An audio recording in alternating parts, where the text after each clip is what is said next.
Olá, pessoal! Sejam todos bem-vindos a mais um episódio do CS Jurídico Cast. Direito claro e informação segura. Hoje é um daqueles temas que parecem técnicos, mas afeta diretamente o bolso, a dignidade e a vida de milhares de brasileiros. O CNIS, o cadastro que reúne todo o histórico de vínculos e remunerações no INSS. Sabe quando o benefício é negado e a pessoa jura que trabalhou a vida inteira? Pois é, muitas vezes o problema não é a falta de contribuição, e sim a falta de informação no sistema. E o que o CNIS não mostra pode literalmente custar um direito garantido por lei. Aposentadorias, auxílios e outros benefícios dependem desse documento. Por isso, o tema do episódio de hoje é: seu benefício, sua aposentadoria, ela pode estar em risco. O que o CNIS não mostra, a justiça cobra. Para explicar tudo isso com clareza e profundidade, temos a honra de receber a doutora Roqueline, especialista em direito previdenciário com ampla experiência em relação ao acerto de vínculos e revisão de benefícios do INSS. Seja muito bem-vinda, doutora Roqueline, doutor Nelson, doutora Camila. Obrigada, doutora. Para estar conosco aqui discutindo uma temática tão necessária e tão real, não é, gente? Perfeito. É um prazer estar aqui novamente com vossas excelências.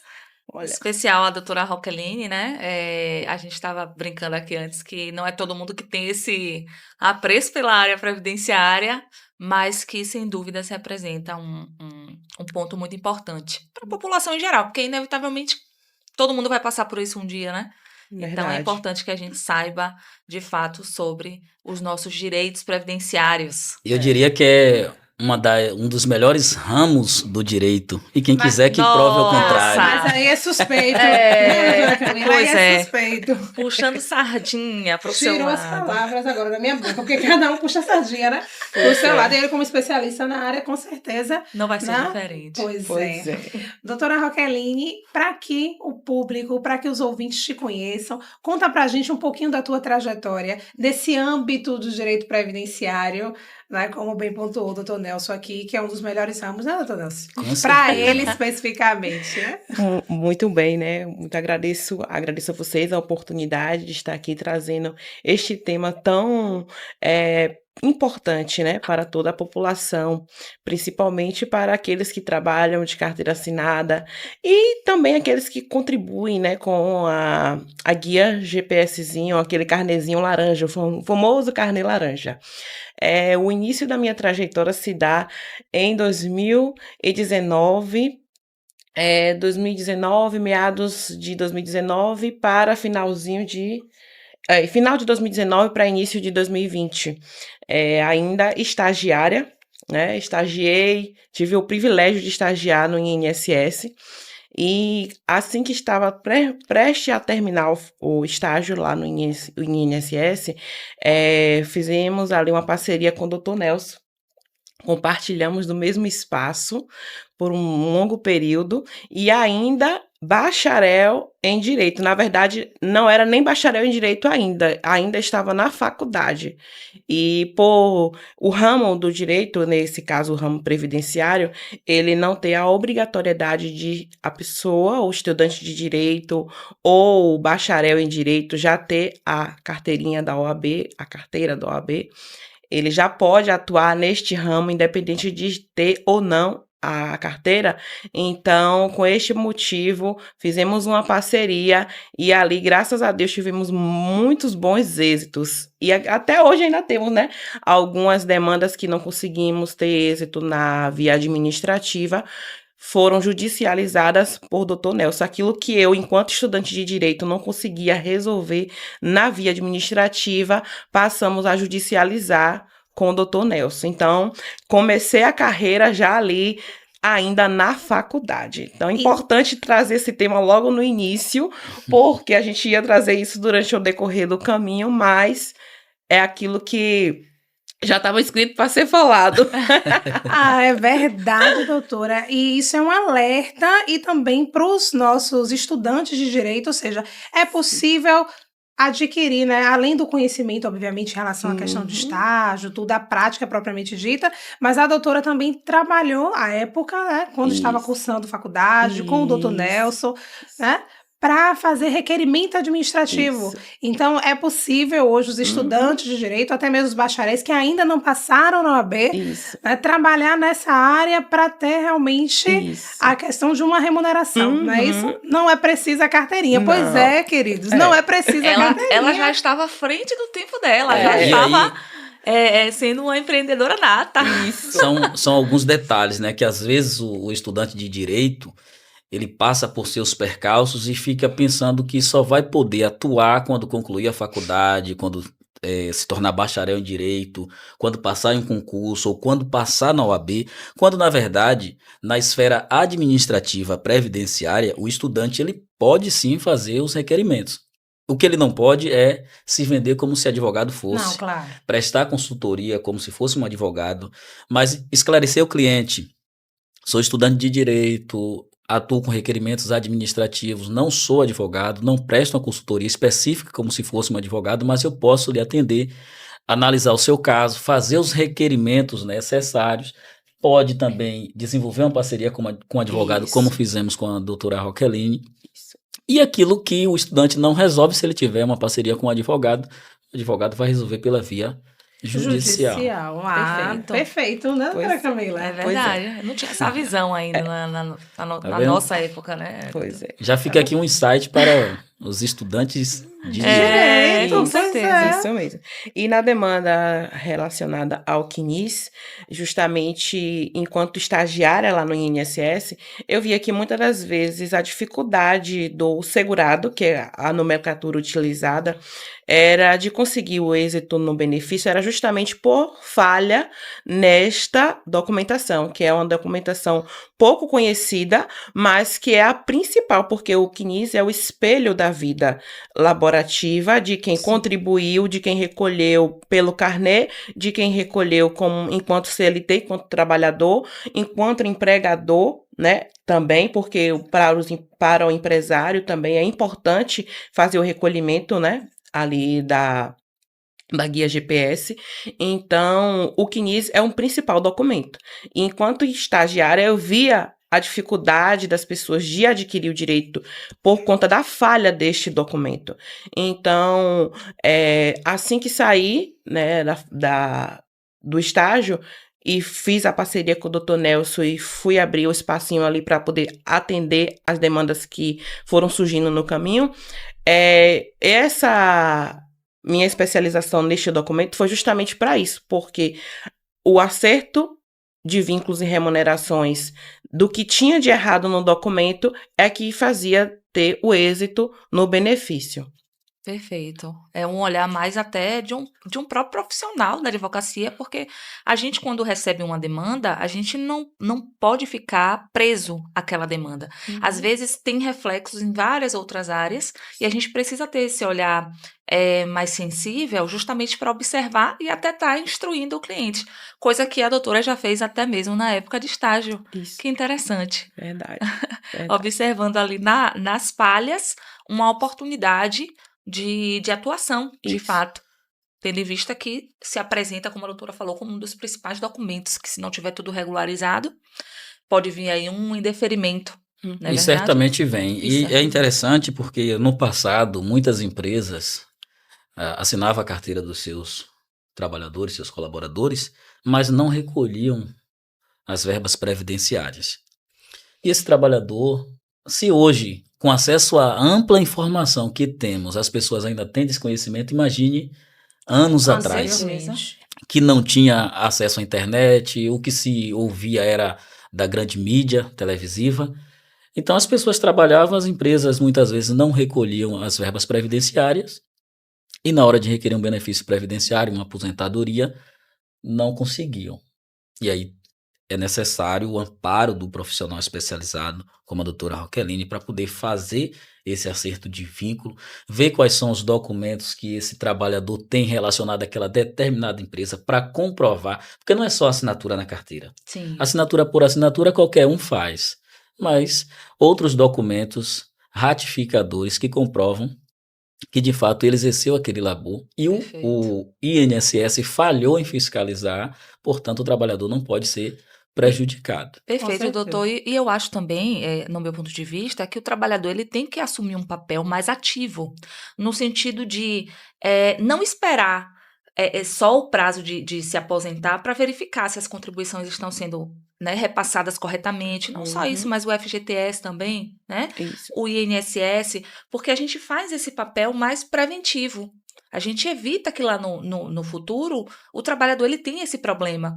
Porque o que eu observo, não só no contexto previdenciário, mas no contexto geral, é a falta de organização. A gente, por natureza, a gente não tem essa organização, não tem essa preocupação. Hoje a gente vê falando muito sobre planejamento até previdenciário, Sim. né, que é justamente visando essa mitigação até de riscos futuros, mas essa organização, ao meu ver, de acompanhar, de verificar se está tudo certinho, de guardar documentos, contra-cheques, né, se mostra de suma importância também para, lá no futuro, a gente evitar um possível erro que possa não vir a ser comprovado, por exemplo. Com certeza. E outra coisa muito importante também a ser comentada aqui é que essas remunerações que não constam no CNIS, ela também dá um significativo ao valor final da aposentadoria, até mesmo de um auxílio-doença. Exemplo, muitas das vezes as empresas, elas, como o doutor Nelson comentou, elas costumavam assinar carteira, descontava isso em contra-cheque dos seus funcionários, mas não repassava para o INSS. E aí, essas remunerações, digamos, o trabalhador, ele laborava 8 horas de trabalho e tinha como remuneração um salário de 2.500. E aí a empresa descontava os 11%, 8% sobre a contribuição, repassava para o INSS, quer dizer, para o trabalhador, essa informação estava sendo repassada, mas não estava. E aí, para o INSS, ele muitas das vezes passava com a remuneração a menor.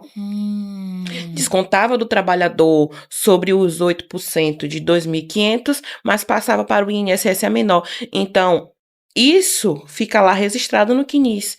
E aí, o que é que o trabalhador tem que ter? A carteira de trabalho, o holerite, que é o contra-cheque, comprovando que a remuneração dele foi 2.500. E aí, quando a gente vai olhar o CNIS, se essa remuneração lá não estiver de acordo, a gente tem como fazer o ajuste, tem como rever, tem como consertar, para que tenha um valor melhor de benefício. E uma outra coisa importante também é que o INSS ele passou a ser digital a partir de 2018. Tudo que era antes de 2018 era de forma analógica, era manual. E o que era bem antes de 2018, vamos falar aqui de anos 70, eram as microfichas. Esse CNIS era registrado antes em microfichas. E essas microfichas ainda existem. E muitas das vezes o profissional especializado, ele só vai ter ciência de que existem essas microfichas quando ele passa a se aprofundar, realmente se especializar na área, para ter esse conhecimento, porque tem como solicitar isso, né? Quem trabalhou lá atrás, quem já está aposentado até, inclusive, vamos falar até, dar um adendo e falar sobre revisão de aposentadoria, porque muitas das vezes, quem já está aposentado pode ter um valor melhor, né, de aposentadoria, solicitando a revisão do CNIS, daqueles vínculos lá passado, que tá mesmo até em uma microficha. Essas microfichas, elas ficam retidas na empresa ou no INSS? Fica no INSS. Fica no INSS. Interessante. É toda uma expertise, né, que o contribuinte ele precisa ter noção. Ele precisa ter um entendimento do que é o CNIS, ele precisa ter um entendimento de todo o procedimento, porque muitas vezes ele se aposenta ali, mas quando ele não tem um direcionamento adequado, como o teu, doutora, né, que já tem uma vasta experiência, como o doutor Nelson também, né, a ampla experiência que ele tem no âmbito previdenciário, muitas vezes ele vai perdendo aquele benefício, aquela remuneração que é para garantir a dignidade dele, Sim, garantir muitas vezes a questão de medicamento, da saúde. Então, tudo isso tem que ser levado em consideração. Exatamente. E eu sempre pondero aqui o quanto é importante termos um ambiente, trazer profissionais, doutora Camila, como estes aqui, que estão esclarecendo automaticamente, né, como funciona o procedimento, o que é preciso necessariamente, ou seja, essas fichas que ela mencionou, muitos profissionais que atuam na área provavelmente dito não têm ciência consciência disso. Exatamente. Que é possível ter acesso a esse histórico e, logicamente, beneficiar o contribuinte. Por isso a importância de atendimentos especializados. Exatamente. E eu aproveito para chamar a atenção, com base no que a doutora Roqueline acabou de externar, porque às vezes o trabalhador, ele acha caro pagar uma consulta. Caro é você não ter a informação, não fazer uma revisão e quando você precisar do benefício, ter a porta na cara. Isso que é caro. É verdade. Não é procurar um profissional especializado para poder analisar, ver se as suas contribuições estão em dia. Esse exemplo que a doutora trouxe aqui do valor do salário, a remuneração ser de R$ 2.500, a empresa cobrar descontado do trabalhador 8% no seu holerite e não repassar corretamente para o INSS. Vamos exemplificar aqui como se a empresa estivesse passando para o INSS como um salário mínimo. Ele recebia R$1.000 a mais que um salário mínimo, mas vai ficar registrado lá no CNIS, Cadastro Nacional de Informações Sociais, que a remuneração dele era R$ 1.500. Quando ele for precisar de um benefício, vai ser com base naquele salário de contribuição que está menor. Isso porque talvez ele não tenha observado, mas o meu salário é tanto, eu vou receber o benefício de tanto, eu vou me aposentar com tanto, mas a questão é, a empresa está repassando corretamente a contribuição previdenciária? Exato. Ainda tem essa ponderação, né, doutor? Que era justamente, é algo que a gente vê comumente, né? Que muitas vezes o trabalhador ali, ele informa, não, eu trabalhei por um longo período, certo? Ele garante aquilo, mas quando vai verificar junto ao cadastro, não existe realmente, muitas vezes o período ali sumiu, não consta mais aquilo, ou até mesmo a empresa por si só, automaticamente ela acaba não fazendo o registro da forma correta e, logicamente, não consta no próprio cadastro. Então, diante dessa sistematização, o que o trabalhador pode fazer? Como é que funciona o procedimento a partir disso? Para que os nossos ouvintes eles possam entender. É feita uma solicitação, né, através da Central 135, porque pelo aplicativo o Meu INSS, o trabalhador ele não consegue solicitar.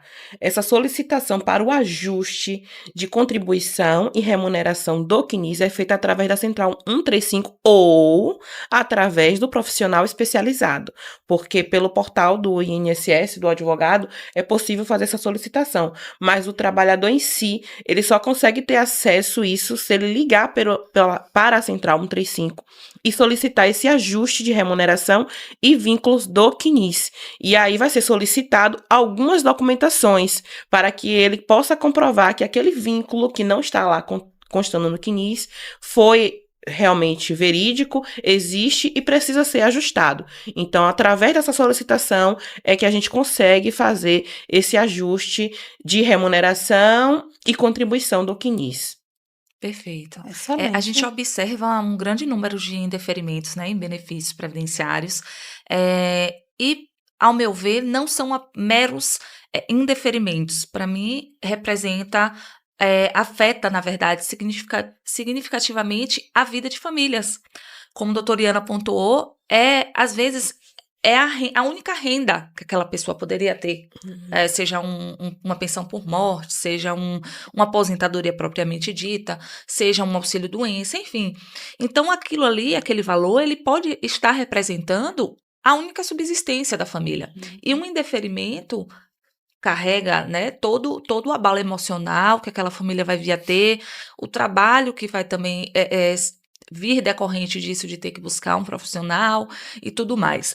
Então, doutora, a minha pergunta nesse momento seria: como é que os trabalhadores, os beneficiários, os contribuintes, na verdade, eles podem estar agindo preventivamente para que futuramente eles não tenham esse impacto da negativa do benefício? Justamente solicitando este requerimento, esse protocolo de requerimento do ajuste do CNIS, para que ele possa, assim, ter acesso a essas informações que não consta lá. E aí eu creio que muitas das vezes a população sozinha em si, ela consegue visualizar, mas precisa, sim, ter o especialista, porque vão ser solicitados documentos que muitas das vezes a pessoa em si ela não consegue isso sozinha, sem a ajuda do especialista ali para dar aquele apoio. Então, assim, esta análise antes prévia facilita e ajuda a não ter este indeferimento no futuro.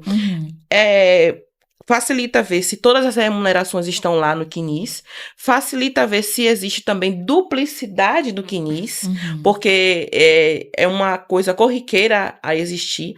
Por conta disso mesmo, porque o CNIS ele era um documento analógico nessas microfichas, e depois que o INSS passou a ser digital, foi que as coisas foram se organizando, e esse documento passou a ser, sim, digital e não mais analógico. E aí o que acontece?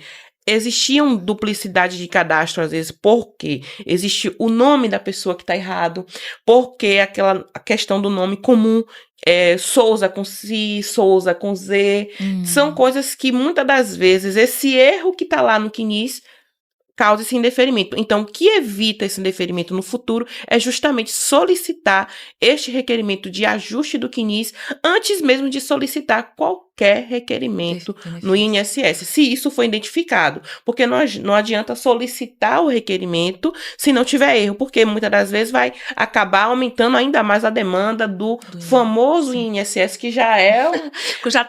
já é conhecido por... já tem esse histórico, por esses atrasos, né? Tem um detalhe importante aí, que os cálculos do INSS é sempre a menor. Cerca de 80% dos cálculos da renda mensal inicial está incorreta.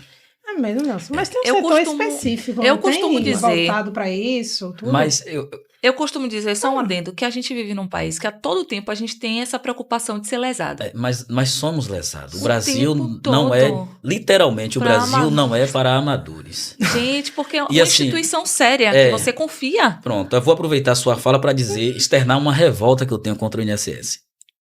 A meu ver, é a instituição pública que mais pratica atos de injustiça, porque nega direito a quem de direito. E eu não posso afirmar que é algo programado. Mas acontece o seguinte, o INSS nega um benefício de uma pessoa que tem direito e vai para a via judicial. Se essa pessoa não tivesse direito, ela não ia conseguir pela via judicial. Aí a perícia do INSS conclui que não há incapacidade. Vai para a perícia judicial, há incapacidade. Aí o que é que o INSS faz? Oferece uma proposta de acordo de 90% do retroativo. Sem juros, apenas com correção monetária. Aí o que é que o segurado faz? Aflito, desesperado, o INSS diz, eu implanto o benefício em 30 dias. Aceita, porque já esperou tanto. Aí o INSS o que é que faz? Segura aqui 10%. Sim. Mais os juros que teria sobre aqueles 10%. Sim. Então, assim, eu não posso afirmar que é algo programado, mas quem vive a prática previdenciária sabe muito bem do que eu estou falando, que é exatamente isso que acontece. E nos traz revolta isso. Nos traz revolta, porque, inclusive, a gente tem um caso, parceria, inclusive até familiar, o caso.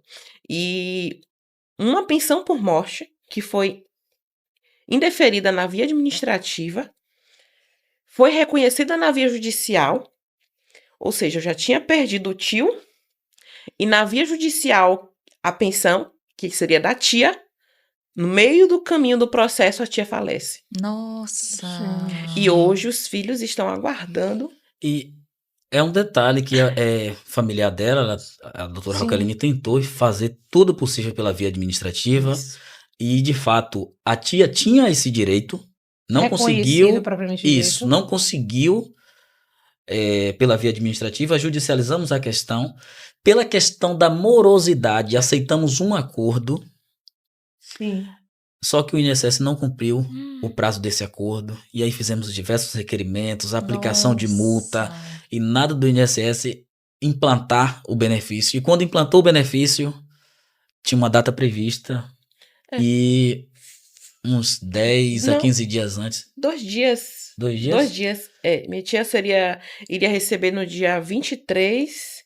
Ela faleceu dia 24. Não, 22, ia receber dia 22, ela faleceu dia 24. Nossa! Gente, imagine, gente. E aí o que acontece? Habilitamos os filhos para não deixar para o Estado. Claro.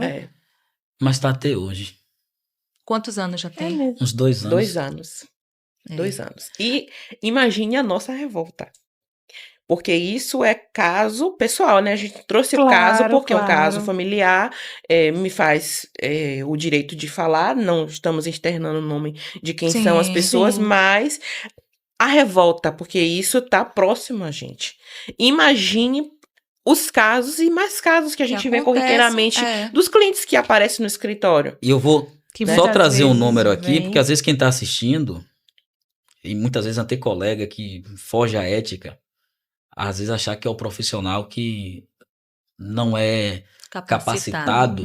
Então, vou trazer um número aqui. Na esfera administrativa, a fila do INSS hoje, segundo o Instituto Brasileiro de Direito Previdenciário, é de 2,6 milhões. Gente. E na esfera judicial, que o INSS é o maior réu, o maior litigante do Brasil, é o INSS, 4,6 milhões. Então, pense na quantidade de demandas antes de julgar um colega e dizer, isso, é aquilo, excesso de demandas. O judiciário não dá conta, não tem servidores suficientes para dar conta de todas as demandas. Precisa de servidores na esfera administrativa e precisa de servidores na esfera judicial para poder dar conta das demandas. Unir forças e colocar para andar, né? E a gente fica pensando o quanto isso impacta dentro da nossa sociedade, quanto impacta a dignidade das famílias, Camila. Sim. Porque por mais que a gente milite na área de direito, eu atuo muito de direito bancário e vejo as irregularidades também que são tamanhas. Muitas injustiças. Você também com certeza visualiza isso na área de família, mas numa percepção previdenciária, eu estou tendo conhecimento nesse exato momento, em relação aos números propriamente ditos. Claro que a gente sabe realmente da dimensão, como é que funciona, até a atuação do INSS. Eu também não desconhecia o fato, tanto que eu perguntei anteriormente, não tem um setor de cálculo específico. Claro que a gente também lida, propriamente dito, em ações bancárias com o setor do tribunal, né? E a gente sempre precisa fazer aquela revisão, sempre precisa fazer um requerimento, né, doutor Nelson? Mas eu não imaginaria, propriamente dito, a proporção, né, quando a gente traz a questão dos números, propriamente dito. Né? Então, são milhões de casos, e quanto isso vem impactando dentro da nossa sociedade, dentro das famílias e a dignidade das pessoas. Entendeu? Muitas vezes o contribuinte ali, ele adquiriu aquele benefício, aquela aposentadoria propriamente dita, e ele não sabe que muitas vezes ele foi lesado. E isso fica um alerta para os nossos ouvintes. Entende? O quanto é necessário a gente ter um determinado conhecimento para que a gente possa aplicar, para que a gente possa, a partir daí, agir de forma muito mais assertiva. Não é isso? Para garantir, propriamente dito, os nossos direitos. Eu queria só fazer uma complementação, antes de passar a palavra para a doutora Roqueline, ou é a doutora Camila que está com a... Mas só para fazer uma complementação, você falou de cálculo, setor específico. Isso. Eu tive uma demanda, estava pela via judicial, o INSS apresentou os cálculos retroativos, R$52 mil. Só de bater o olho eu já vi que estava errado. Conversei com o cliente, falei, eu tenho um contador, o senhor paga para fazer os cálculos, porque esses cálculos, a meu ver, tá errado. O cliente pagou. Deu uma diferença de R$21 mil. 52 foi para 73. R$73 mil. Intimado o INSS para se manifestar sobre os cálculos que o autor impugnou e apresentou os cálculos, o INSS silenciou. Por que silenciou? Porque sabia que os cálculos dele estavam errados. E aí eu tô falando a diferença de... Em um único caso, em um retroativo de 50... que ele calculou R$52 mil, foi para R$73 mil. E nesse caso, como é que o judiciário ele vem enxergando isso? Não existe algum tipo de multa, de coerção mesmo, para que o INSS não venha a ser tão reiterado nesse tipo de conduta? Porque, veja, é uma instituição com alto poder aquisitivo que, se você não compelir, não aplicar formas de coerção e para punir efetivamente, as condutas ilícitas elas se tornarão reiteradas, como de fato são.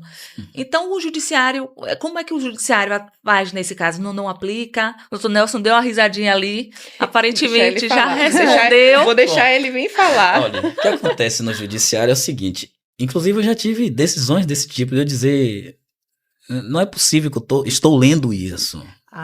Do juiz dizer que indefere o pedido autoral para aplicação de multa contra o INSS, tendo em vista tantas outras demandas que foram aplicadas multas e que o INSS não cumpre. Então, para não onerar ainda mais o erário, deixa de aplicar aquela determinada multa, tendo em vista que não está surtindo o efeito esperado. A justificativa foi essa? Eu tive uma decisão dessa natureza. Mas exatamente seja, isso. Porque, o caráter coercitivo da multa não existe porque assim, mais. às vezes o juiz aplica Pelo multa de menos pra R$100 ao Instituto. dia, limitada a R$10.000. Passa 100 dias, você tem R$10.000 ali. E o INSS não cumpre. Você vai aplicar multa infinita ad eterno? Não vai. Mas ele não cumpre não é porque ele não quer. É porque não tem Condições. não tem servidores suficientes para dar conta das demandas. É complicado, porque a gente vê a teoria e a prática Completamente diferente. distintas. A teoria é sempre linda. Não é? Pois isso aí, sem sombra Eu de costumo dúvida. dizer que nossas legislações são uma das mais completas do mundo e mais bonitas. Sim. Mas, infelizmente, Na vida no real. âmbito jurídico, a gente. E é o que eu falo, quando a gente labuta na advocacia porque a gente gosta. Porque se a gente fosse trabalhar por trabalhar, a gente certamente já teria desistido, porque é uma labuta penosa, digamos assim. Tem muitas injustiças, a gente se frustra muitas vezes, Sim. porque a gente sabe que a legislação é de uma forma, e aí cada juiz atua de uma forma, cada comarca atua de uma forma, as mudanças são muito drásticas de um lugar para o outro. Então, a gente vive num limbo, numa incerteza muito grande. Verdade. E saber disso Estarrecedor, né? demais. Verdade. Só piora a nossa e a sensação sua- de injustiça. E a sua fala, doutora Camila, é assim de suma importância, porque nos Tais Revolta a gente vê isso constantemente, corriqueiramente, diariamente, e isso todos os dias. E muitas das vezes o olhar do cliente sobre o profissional que está ali naquela demanda, muitas vezes, porque com fulano foi assim, foi mais Nossa, é. rápido, foi ligeiro. Mas aí você tem que explicar, porque muitas das vezes um processo cai em uma vara, aquela vara é mais célere, e a outra já é mais lenta. Exato. E aí, até que isso entre na cabeça das pessoas, é um pouco complicado. E muitas das vezes acaba ferindo um pouco a reputação do profissional que Com está ali certeza. por conta da falha do próprio sistema e não Sim. do profissional. E o interessante Exato. que ela falou aí, que na esfera administrativa também. Eu tenho, do tempo da parceria com a doutora Roqueline, quando estávamos trabalhando no mesmo ambiente, a situação do benefício que ela conseguiu em 24 horas. Ah, mas todo benefício você vai conseguir em 24 horas? Não, às vezes de leva jeito 15 nenhum. dias, às vezes leva 30 dias, às vezes leva 90 dias, às vezes você tem que judicializar. Sim. Aí o profissional que pegou o requerimento que ela efetuou é um profissional que conhece do direito. Porque a gente ainda tem essa mazela de profissionais mal qualificados. Que querem atuar em tudo. E eles passaram no concurso público, mas às vezes não dominam Aquela a área matéria. específica. Aí olha, não entende, não compreende, indefere ou posterga. Aí quando você Perfeito. pega um profissional que está lá dentro, dedicado, que entende do assunto, o resultado é esse. E outra questão também, doutor, é as infinitas normativas e portarias que são publicadas pelo INSS. Porque é publicada uma portaria hoje, aí quando vem amanhã, outra portaria sai revogando aquela Ou seja, é anterior. outro entendimento. É um mundo à parte. Isso. Não, talvez seja uma das áreas mais difíceis, embora eu acho que é uma das áreas melhores para atuar. Nossa. Eu tenho certeza que o Estado, pelo menos eu penso, o Estado não vai mandar me matar. Eu posso litigar na esfera trabalhista e o dono da empresa, de repente, vou acabar com esse advogado, vai me trazer um grande prejuízo. A esfera consumerista, depender do tamanho da estrutura da empresa, você corre esse risco. Mas Contra o não. Estado, Sim. tem um paz de espírito para poder ir com os 2 pés de voadora na caixa dos peitos. Meu Deus do céu. Típico baiano, voadora. Esse caso que o doutor Nelson comentou referente à concessão de 24 horas foi justamente porque o CNIS dessa pessoa estava todo arrumadinho. E o impacto desta atualização do CNIS ajuda também na concessão. Ou seja, é possível É a concessão possível de um concessões de um benefício em 24 horas, quando o CNIS está todo organizado. Então, a pessoa que estiver assistindo a este podcast e tenha o desejo de atualizar o seu CNIS, Exatamente. faça isso antes mesmo de ser acometido com a doença, né? A gente não está aqui lançando praga para Não, ninguém, sim, jamais. não, Mas claro. antes mesmo do mal chegar a si, procure corrigir este erro que nem é seu. Porque Perfeito. muitas das vezes é da empresa, muitas das vezes é do profissional que alimenta essa informação para o CNIS, né? Então, o seguro morreu de velho, né? E desconfiado ainda vive. Então, a gente procura corrigir logo isso antes que chegue a necessidade. E Perfeito. deixe tudo isso organizado. Exatamente, doutora. E fiquei, assim, encantada com 2 pontos e 2 alertas para os ouvintes. O primeiro é que o benefício, a tua aposentadoria pode estar em risco, certo? Se você não entender propriamente dito como funciona o procedimento. E o segundo é que quem ainda não conseguiu o benefício, há a possibilidade automaticamente de conseguir num lapso de 24 horas, desde que ele tenha realmente o seu cadastro, o seu CNIS todo estruturado ali, Isso. não é? Todo organizado. E é uma medida preventiva, né? Como bem pontuou a doutora Isso. Camila no início. Com Ou certeza. seja, é fundamental ter desse conhecimento propriamente dito, não é isso? Nós sempre aqui, doutora Roqueline, abrimos um espaço, né, para que o nosso convidado ele possa, né, deixar mais um alerta, deixar, podemos dizer assim, uma contribuição final para os nossos ouvintes. Então, o que a senhora diria para eles propriamente dito nesse primeiro momento? Olha, nesse primeiro momento procure verificar essa questão do seu CNIS, como ele está. Será que você tem o seu nome certinho lá no INSS? Será que o seu nome está de forma correta na base de dados do INSS? Porque o nome é uma coisa mínima, mas a contribuição é o que é mais importante Sim, também. claro. Será que existe duplicidade de cadastro? Será que existem 2 números de NITs? Então, procure atualizar o seu CNIS, deixar ele atualizado, deixar ele ajustado para que quando chegar o futuro a solicitação da aposentadoria ou até mesmo de um auxílio-doença, da pensão por morte também, tem essa questão. Então, procure ver como é que está o CNIS. E se você não conseguir identificar este erro, procure o especialista na área, porque ele vai te dar o caminho certo para que você possa ter êxito no seu requerimento. O quanto é Perfeito. fundamental. Alguma ponderação, doutor Nelson?